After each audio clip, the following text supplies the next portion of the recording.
Halo semuanya, perkenalkan kami dari kelompok 9 akan membahas tentang cara-cara untuk meningkatkan memori. Sebelum kita masuk ke materi, kita akan memperkenalkan diri dulu nih.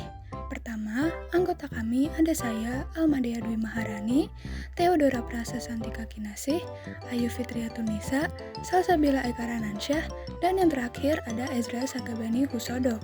Oke deh, setelah perkenalan selesai, kita langsung aja yuk masuk ke materi.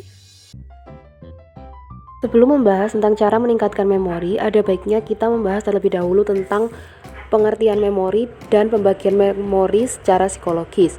Memori merupakan kemampuan individu untuk mengkode, menyimpan, mempertahankan, serta memanggil kembali informasi atau pengalaman yang pernah didapat sebelumnya.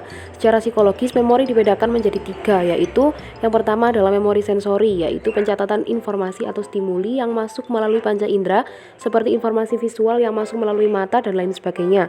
Yang kedua adalah memori jangka pendek atau short term memory, yaitu kemampuan individu untuk menyimpan beberapa informasi dalam waktu yang relatif singkat.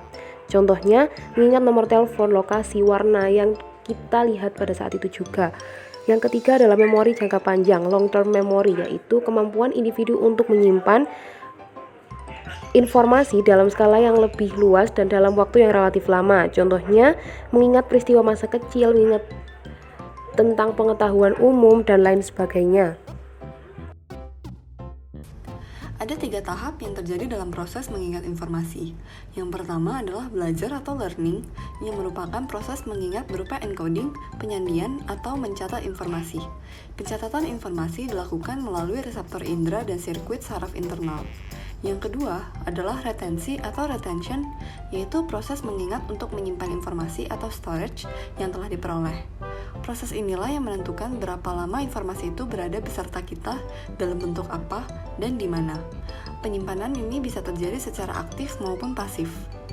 Tahapan terakhir adalah retrieval atau retrieval, yaitu proses mengingat untuk mencari kembali informasi yang telah disimpan atau decoding.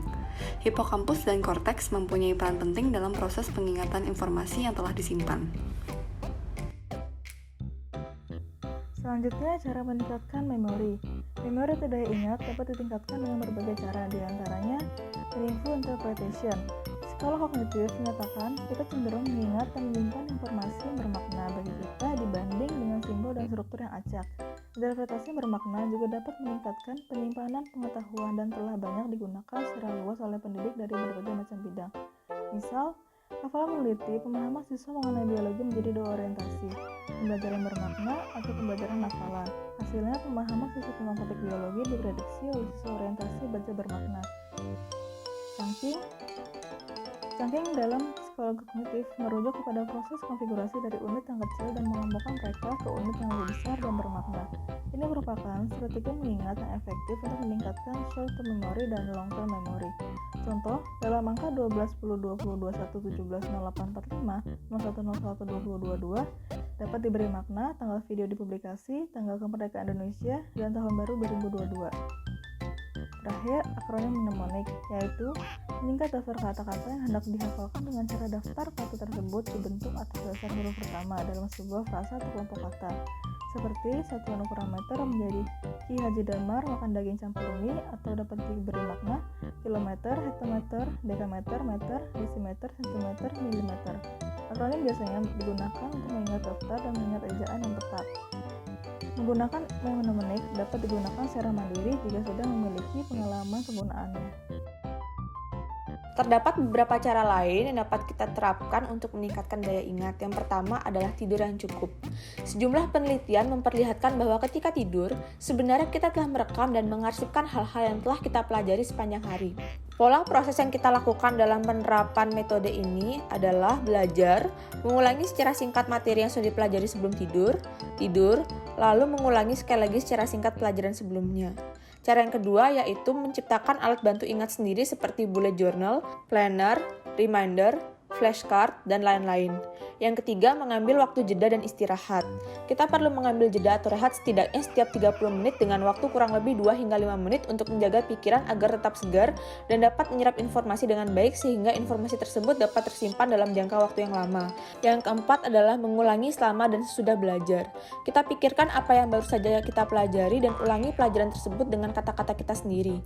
Pengulangan dari peninjauan kembali merupakan tahap-tahap yang sangat penting dalam menciptakan daya ingat jangka panjang.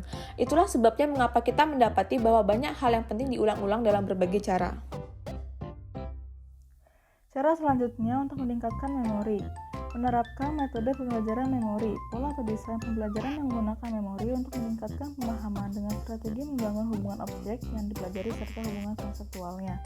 Mengembangkan kebiasaan baru. Setiap kali dalam melakukan sesuatu baru, berarti memiliki kekuatan baru untuk mencapai target yang telah ditetapkan. Melatih pikiran dengan permainan. Banyak jenis permainan yang dapat membangkitkan kemampuan intelektual seseorang yang sekaligus berkontribusi untuk hubungan sosial, seperti catur, teka-teki, dan lainnya. Catatan daya ingat. Catatan pertama yang dibuat secara cepat dan catatan baru yang sudah sama, berarti kita telah membuat memori yang kuat. Oke, sekian dulu dari kelompok 9. Semoga ilmu yang kami berikan dapat disampaikan oleh kami dengan sejelas-jelasnya dan semoga dapat bermanfaat. Terima kasih, sampai jumpa kembali.